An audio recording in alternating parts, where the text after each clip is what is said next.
Questo posto nasce dalla mia passione comunque per le tute, i caschi, gli stivali, i guanti, tutte le cose da corsa della mia carriera, e abbiamo pensato a una stanza per avere, diciamo, un museo segreto, o comunque un posto dove mettere tante cose indimenticabili, tanti momenti della carriera indimenticabili. Potevo aprirlo solo a voi, ecco.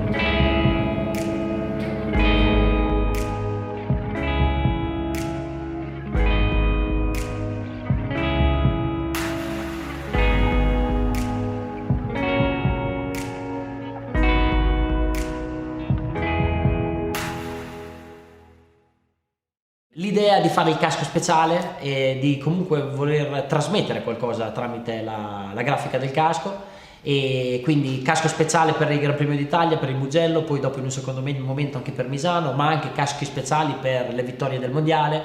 Poi ci sono state delle livree speciali, perché gli anni della Fiat avevamo ogni tanto delle livree speciali come quella della Abarth a Phillip Island, e anche lì avevamo fatto il casco speciale aborigeno degli australiani. Oppure i 50 anni della Yamaha, nel 2005 avevamo fatto le moto, la versione gialla a Laguna Seca, la versione bianca a Valencia, che richiamavano le grafiche degli anni 70-80 della Yamaha, storiche, con gli scacchettoni, quelle di Baker, di Kenny Roberts, eccetera. Il casco naturalmente è importantissimo, negli anni è una di quelle cose che con AGV ha avuto una grandissima evoluzione, perché se noi guardiamo i caschi dal 96 al 2018 è cambiato veramente tanto, e siamo passati in diversi livelli, e sono sempre stati molto belli. È importantissimo perché intanto devi stare comodo, devi fidarti del tuo casco, ma soprattutto devi vedere bene quando guidi. E io mi ricordo che all'inizio avevamo un po' di problemi, perché io ho uno stile che guido sempre abbastanza con la testa bassa, quindi mi dava un po' fastidio, e poi piano piano negli anni, e soprattutto con il pista, c'è tutta un'altra visuale, tutta un'altra comodità. I caschi sono diventati molto più piccoli, ma mantenendo uguale la sicurezza, se non meglio, più leggeri, più aerodinamici, quindi diciamo che sicurezza ma anche comodità nel portarli. Quindi abbiamo addirittura i primi caschi da Dainese, perché io ero vestito testa e piedi da Dainese nel 1995, e questo era il casco, si chiamava Belzebù, credo, e quindi questo era ancora più vecchio. Poi dopo siamo passati ad AGV, però questo era praticamente un casco, che è una grafica che potevi comprare, diciamo, di serie. Ma poi se passiamo all'AGV, c'ho proprio il primo, guarda, il primo Sole Luna. Quindi diciamo nei test avevo usato questo, che era una grafica standard, e poi però il primo Sole Luna è qua.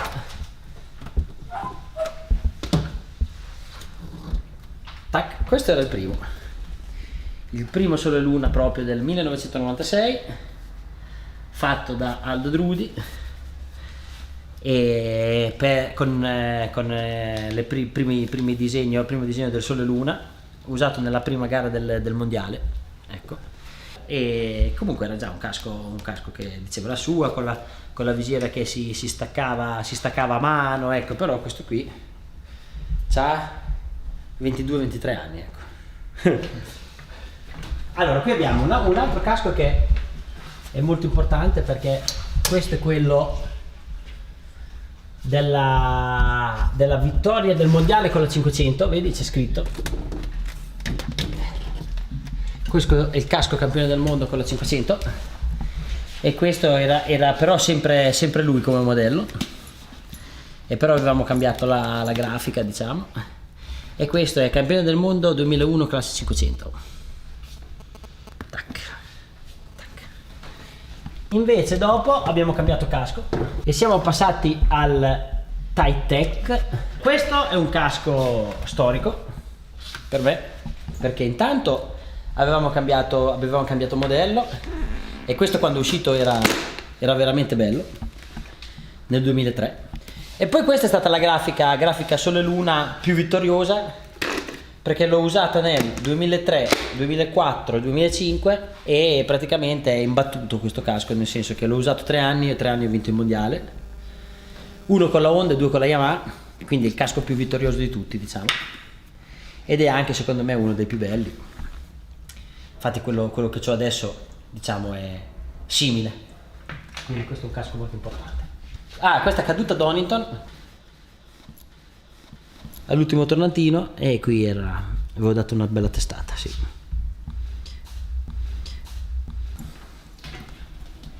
Dopo il Titec è stata un'ulteriore evoluzione, che è stato il GP Tech,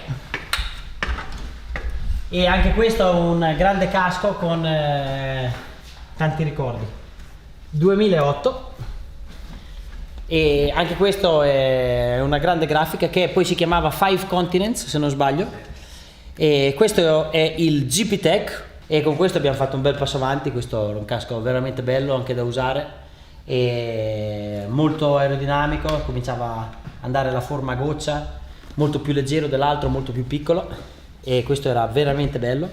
E questa è una grafica che ha bellissimi ricordi, perché è 2008-2009, e dove sono tornato a vincere il mondiale con la Yamaha, con le Bridgestone, e sono stati 2 anni fantastici, e anche il casco era molto bello, molto diverso da quello di prima, molto più lavorato, con il sole davanti e la luna dietro, e anche questo casco indimenticabile. I caschi del mondiale hanno tutti un po' la storia, tipo la storia, c'è quello con scritto Che spettacolo, che era quello del 2004 con la Yamaha, che quello l'avevo sognato una notte che vincevo il mondiale con la Yamaha, avevo questa t-shirt bianca con scritto Che spettacolo. Allora gli ho detto a Aldo, cavolo, l'ho sognato, l'ho visto benissimo, dobbiamo farla. Infatti avevamo fatto sia il casco che la t-shirt. E invece qua gallina vecchia fa buon brodo, perché nel 2009 avevo già 30 anni e quindi ero già vecchio ai tempi, penso adesso. E allora avevo pensato gallina vecchia fa buon brodo perché comunque avevo vinto il mondiale, e il nono mondiale avevamo fatto l'uovo, e poi i malesi avevano trovato anche una gallina vera, che me l'hanno dato nel giro d'onore, però questo era bello, era figo, d'oro. Di caschi speciali ne abbiamo svariati, tutti quelli del Mugello, eccetera eccetera. Qua ci sono gli ultimi, diciamo, cioè fino al 2017 ci sono quelli dei Winter Test, eccetera, così, però anche quelli del 2018 non ce li ho qua, quelli importanti. E questo è il pista, diciamo,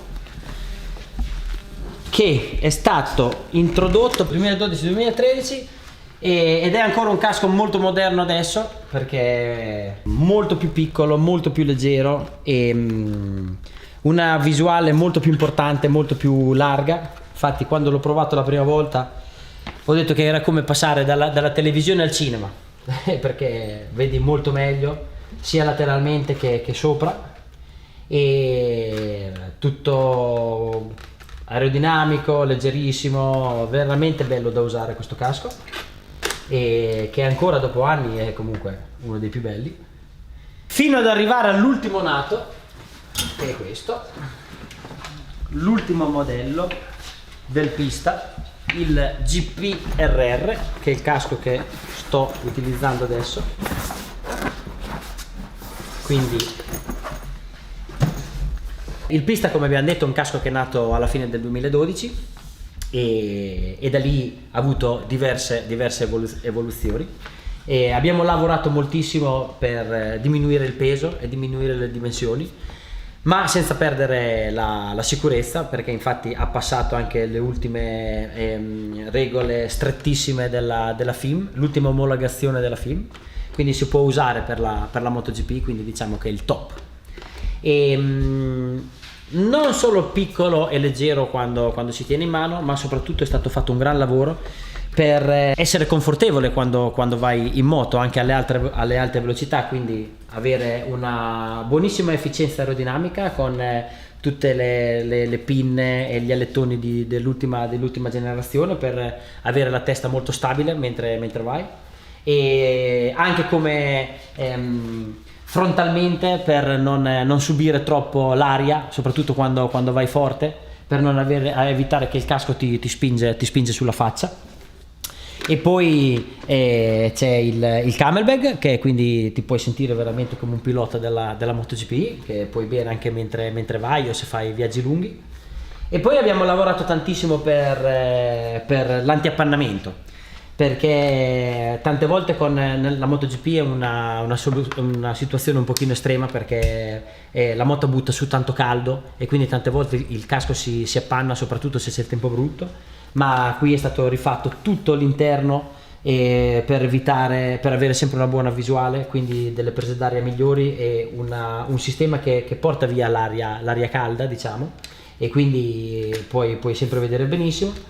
E diciamo che questo è l'ultimo nato, l'ultima versione, ve lo consiglio vivamente perché capita delle volte di prendere delle belle testate. A me per esempio mi è successo ad Aragon, che sono caduto sul mezzo bagnato, mezzo asciutto, ma non ho dato la testata per terra, ma mentre rotolavo la moto mi ha preso nella coppa, diciamo, e il casco ha funzionato benissimo e mi sono alzato tranquillo e bene. Eccolo. Qua invece anche questa è una parte che mi piace molto, intanto per prima cosa perché ci sono, guarda, vieni a vedere da qua, ci sono tutti i caschi che ho fatto cambio con gli altri piloti, quindi piloti di Formula 1, piloti di MotoGP, miei avversari nella 125, 250, piloti di motocross.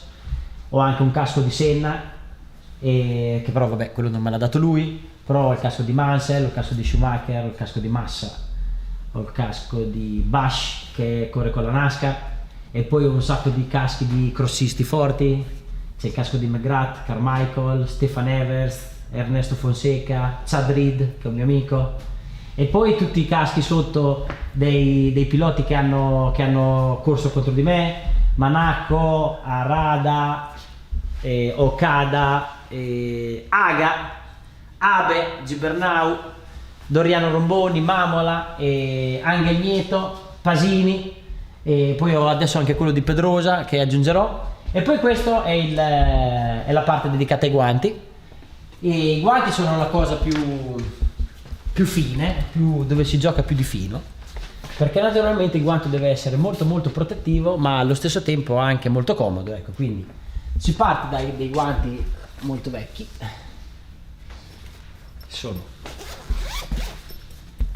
Questi hanno veramente, allora, questi sono proprio i primi guanti che ho avuto, quindi che sono in abbinamento con la tuta.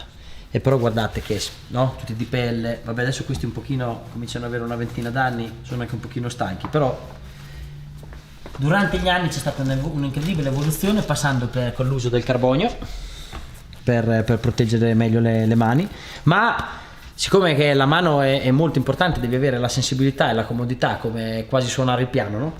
Quindi cercare di farli sempre più protettivi, ma comunque sempre morbidi. Quindi questi sono dei guanti veramente vecchi, fino ad arrivare attraverso i vari anni, diciamo, ai guanti più moderni. Quindi, che differenza, dove c'è sempre un grande uso del carbonio, del titanio, quindi addirittura così, diciamo, e mantenendo però il comfort e la sensibilità sulle manopole, e poi facendoli anche naturalmente belli, ecco. Quindi questa è l'evoluzione dei guanti negli ultimi 20 anni. Proprio per non farci mancare niente ci sono anche le saponette, perché ci sono le saponette che si usano durante le prove però quelle le diamo in beneficenza e vabbè, sono da altre parti. Poi però ci sono le saponette delle gare, perché io di solito nel gara le saponette la marchio, scrivo che gara è, che pista è, che anno è, e quindi da qui ci sono le saponette. Devo dire sono degli ultimi anni. Allora lì dietro, che adesso non si vedono, ci sono un sacco di saponette veramente vecchie, ma tipo proprio 96, 97, 98, che però adesso non si vedono bene, bisognerebbe aprire. E però qua ci sono invece le saponette degli ultimi anni, quindi dal 2014, tutte le saponette delle gare, ecco. Adesso qua c'è altro spazio per mettere le ultime. Vedi, LM10, Le Mans, Misano, Mugello, Motegi, poi ci sono scritti anche i risultati, terzo, secondo, primo, soprattutto in quelle dove siamo andati bene.